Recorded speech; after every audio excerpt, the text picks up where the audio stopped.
ನಮಸ್ತೆ ಸ್ನೇಹಿತರೆ. ಶ್ರೀ ವೇದವ್ಯಾಸ ಸ್ತುತಿ. ವ್ಯಾಸಂ ವಸಿಷ್ಠನಾಪ್ತಾರಂ ಶಕ್ತೆ ಪೌತ್ರಮಕಲ್ಮಷಂ ಪರಾಶರಾತ್ಮಜಂ ವಂದೇ ಶುಕಾದಾತ್ಮಂ ತಪೋನಿಧಿಂ ವ್ಯಾಸಂ ವಸಿಷ್ಠನಾಪ್ತಾರಂ ಶಕ್ತೆ ಪೌತ್ರಮಕಲ್ಮಷಂ ಪರಾಶರಾತ್ಮಜಂ ವಂದೇ ಶುಕಾದಾತ್ಮಂ ತಪೋನಿಧಿಂ ವ್ಯಾಸಾಯ ವಿಷ್ಣುರೂಪಾಯ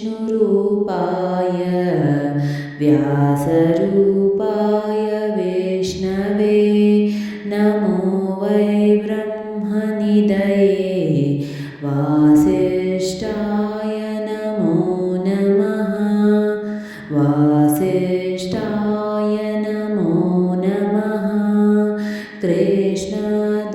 ಕೃಷ್ಣದ್ವೈಪಾಯನಂ ವ್ಯಾಸಂ ಸರ್ವಲೋಕಹಿತೆ ರತಂ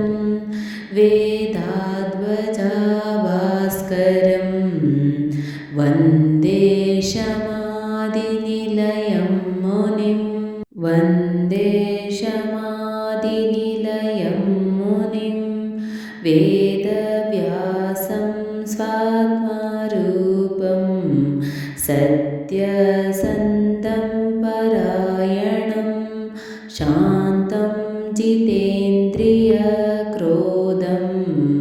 ಸಶಿಷ್ಯಂ ಪ್ರಣಮಾಮ್ಯಹಂ ಸಶಿಷ್ಯಂ ಪ್ರಣಮಾಮ್ಯಹಂ ಅಚತುರ್ವದನೋ ಬ್ರಹ್ಮ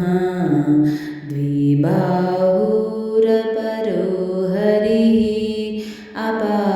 ಅಪಾಲಲೋಚನಃ ಶಂಭು ಭಗವಾನ್ ಬಾದರಾಯಣಃ ಭಗವಾನ್ ಬಾದರಾಯಣಃ ಅಚತುರ್ವದನೋ ಬ್ರಹ್ಮ ದ್ವಿಬಾಹುರಪರೋ ಹರಿಃ ಅಪಾಲಲೋಚನಾ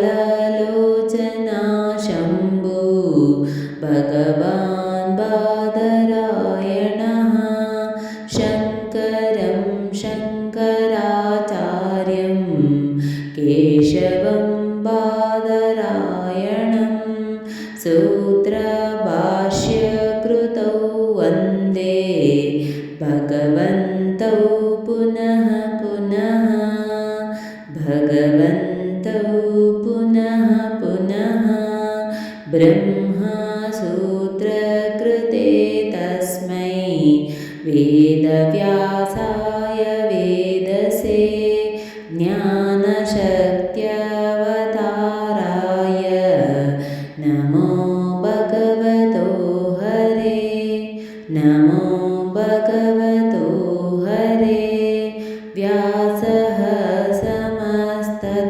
ಸಮಸ್ತಧರ್ಮಾಣಾಂ ವಕ್ತಾ ಮುನಿವರೇಡಿತಃ ವಕ್ತಾ ಮುನಿವರೇಡಿತಃ ಚಿರಂಜೀವಿ ದೀರ್ಘಮಾಯುರ್ತ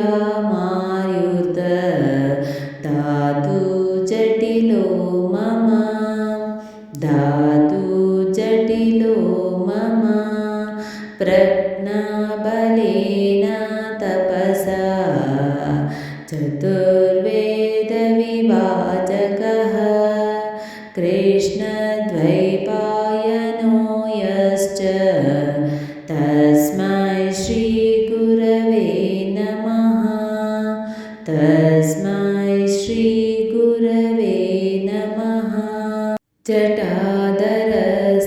ಜಟಾಧರಸ್ತಪೋನಿಷ್ಠಃ ಶುದ್ಧಯೋಗೋ ಜಿತೇಂದ್ರಿಯಃ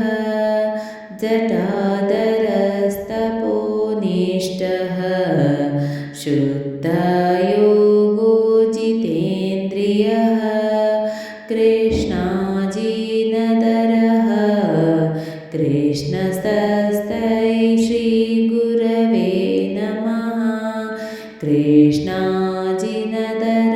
कृष्णस्तस्मै श्रीगुरवे नमः।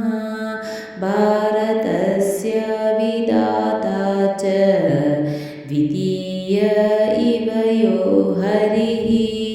हरिभक्तिपरो यश्च तस्मै श्रीगुरवे नमः। तस्मै श्रीगुरवे नमः। जयति पराशरासूनुः सत्यवतीहृदयनन्दनो व्यासः। यस्यास्य कमलगलितं भारतममृतं जगत्पिबति। भारतममृतं जगत्पिबति। वेदविभागविधात्रे विमलाय ब्रह्मणे नमो विश्वदृशे। सकलाधृतिहेतुसाधना सूत्रासृजे सत्यवत्यभिव्यक्तिमते। सूत्रसृजे सत्यवत्यभिव्यक्तिमते।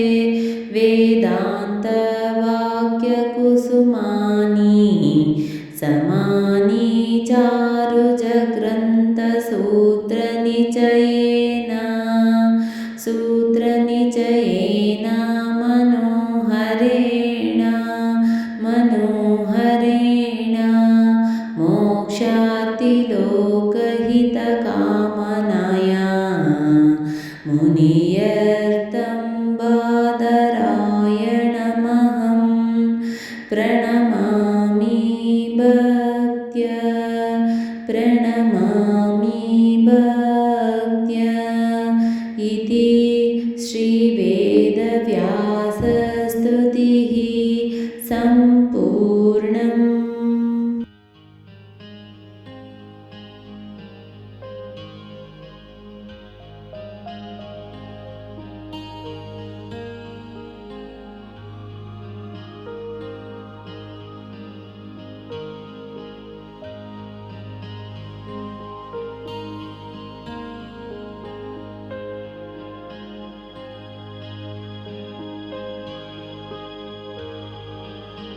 ಸ್ನೇಹಿತರೆ, ಈ ವಿಡಿಯೋ ಇಷ್ಟವಾದಲ್ಲಿ ಲೈಕ್, ಶೇರ್ ಆ್ಯಂಡ್ ಕಾಮೆಂಟ್ ಮಾಡಿ. ಮುಂದಿನ ವಿಡಿಯೋಸ್ಗಳಿಗಾಗಿ ಚಾನಲ್ ಅನ್ನು ಸಬ್ಸ್ಕ್ರೈಬ್ ಮಾಡಿ. ಧನ್ಯವಾದಗಳು.